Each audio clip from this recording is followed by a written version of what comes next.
settings because I'm not sure. But oh, now it says I'm live. Hello, everybody. I wanted to thank everyone who watched and commented. The previous video didn't get as many watches, likes, comments, or anything. It was more personal. It was about Jesus, and you didn't like it. It's okay. But I wanted to thank every single one of you who's watched. Thank you very much. I would like for you to like, subscribe, and comment and be a part of this. Hey, there's someone. Hi, how are you? So today I'm going to talk to you about karma. Karma, very simply put, means action, right? But the word karma comes from Sanskrit. It's an ancient Vedic script that was developed and written out in, I think, 4,000 or 5,000 years ago, even more so, in the Indian subcontinent. And the Sanskrit, in Sanskrit, one word can have many meanings. It's very contextual. It's much more so than English or any other conventional language.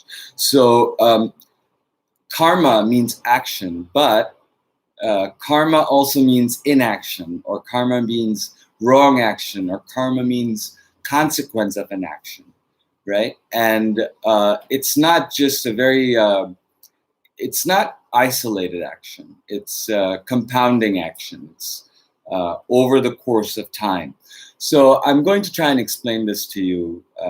I thought about how to explain karma, and I wanted to explain this to you. And I think there are some very interesting corollaries that go from karma into how we live our daily lives and even science.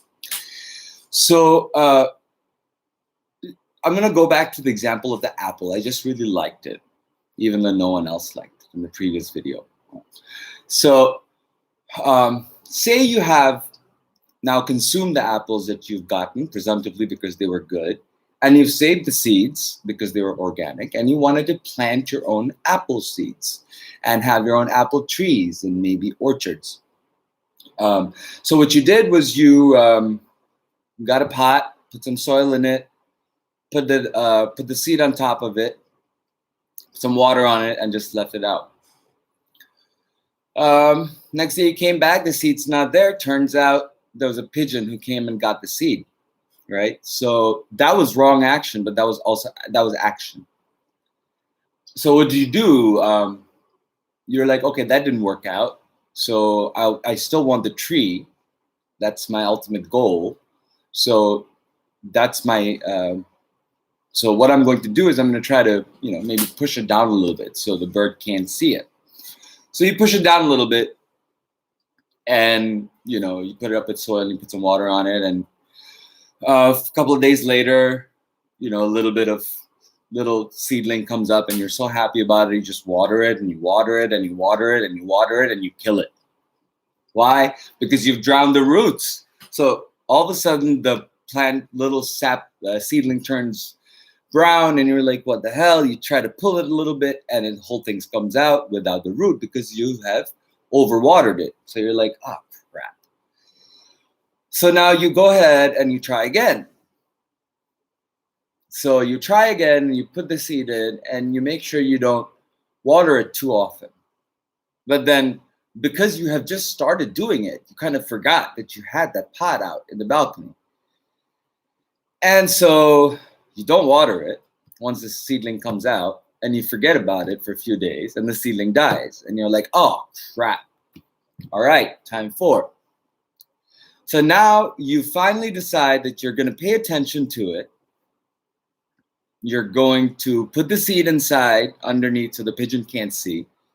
You're going to water it, but not too much and not too little, right? Just the Goldilocks amount. And I wanted to say Goldilocks because there's so many lessons we've learned from so many sources that are not religious, right?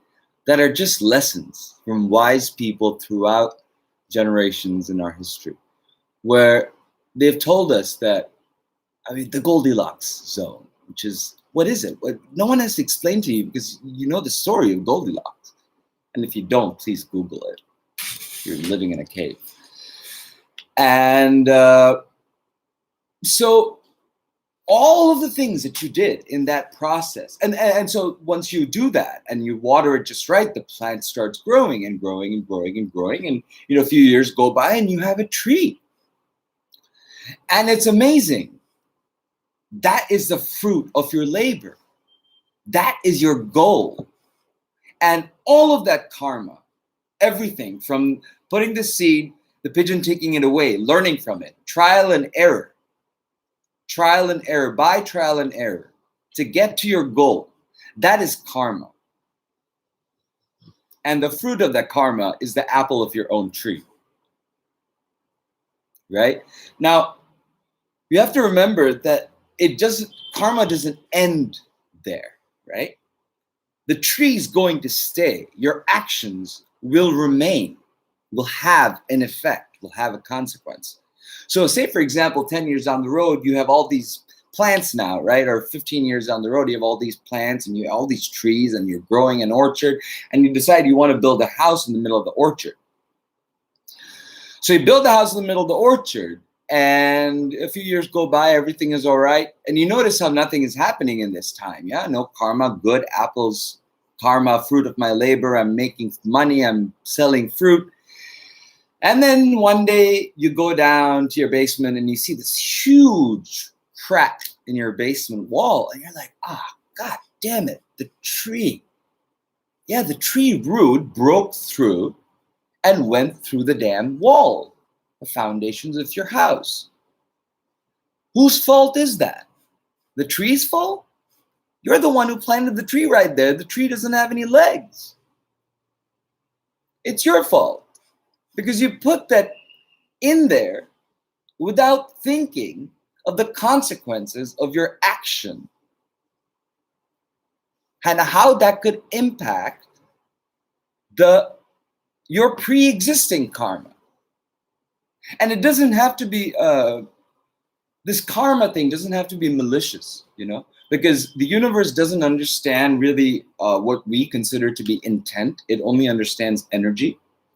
And so it's action propelled towards a direction that yields a certain result. And it just so happens when an action is inherently destructive, the consequences of that action spiral downwards into a nihilistic state or of a state of non-being.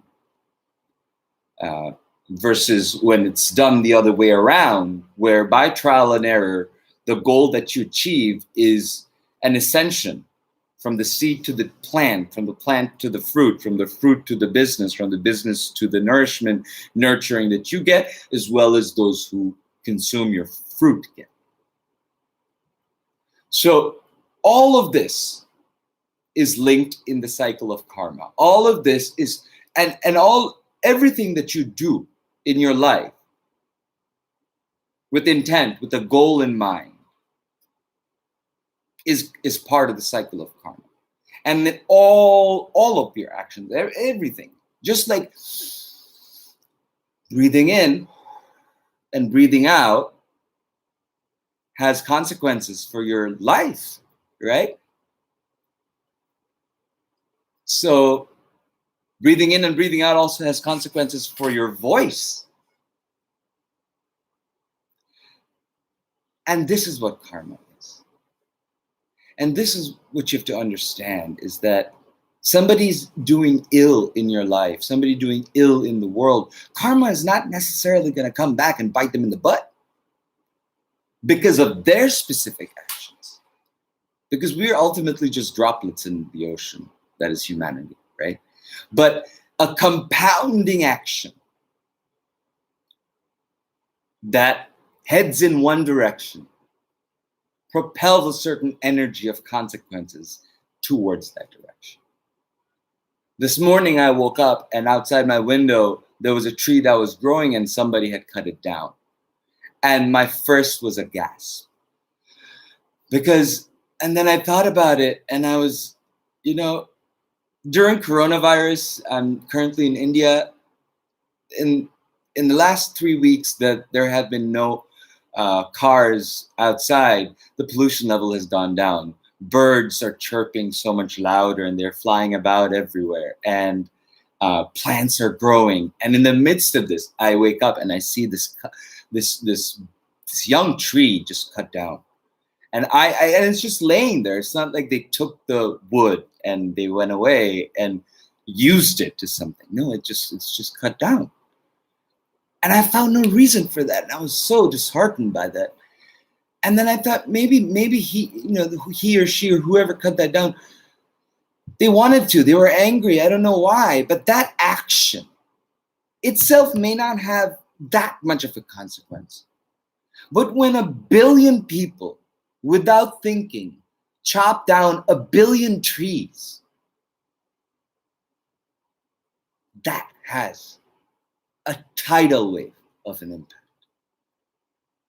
And until we understand that even when we are operating by ourselves in our own universes, doing things that we perceive to be solely ours, it never is. It never, ever is. So I wanted to tell you that about karma. That's how I look at karma. And how I talked about science? Interestingly enough, the right way of karmic expansion, as I said, was trial and error. It just so happens that science uses the trial and error method from the time that science became a discipline to come to the decisions and come to the conclusions and discoveries and the inventions that they came to, scientists and thinkers, for centuries now. And it incidentally is also the universal concept of how everything is built, everything is grown. It's when the Big Bang happened, we are a consequence of that. Everything that's happened is in a consequential loop, and it's just tied to one another. And it's so attenuated, and so far apart, and it's so tangential, and it's so large, and it's so vast that we don't have the time to comprehend it. I mean, seriously, we don't, but we should. Especially now, you don't have much to do right now, unless you're an essential services worker. And I would like to say, my goodness, nature has shown us what essential work means.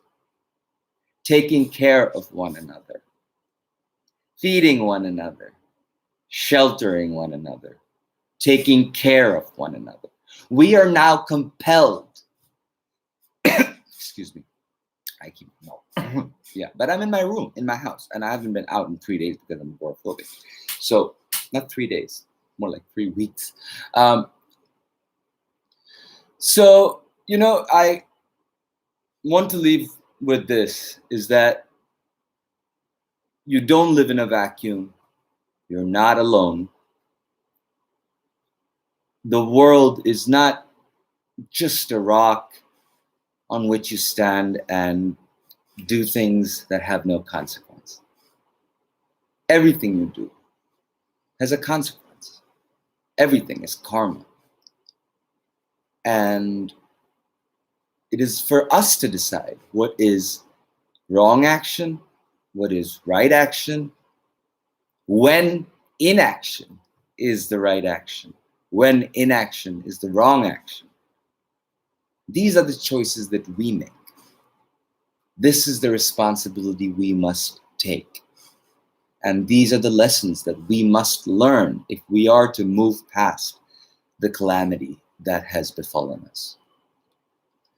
I thank you for sticking around. I really, really would like for you to comment and like and subscribe to No One Unscripted. It's a conversation that I've wanted to have for some time, and I just didn't have the courage. And now I just don't have anything to lose but to reach out to you. And I wish you all safety. I wish you all health. I have every single uh, essential worker in my mind every single day. I am so incredibly grateful that there are people in this world who would put themselves at risk to take care of others. We have our soldiers. We have our soldiers for so many different battles, so many different types of wars. And now we're not only fighting a war for our lives, our safety, our health, but also a war for our identities of who we are and where we will go once this uh, pandemic comes to a pause, slows down, and lets us resume humanity. I pray that we do it with responsibility. And thank you so much. Bye bye.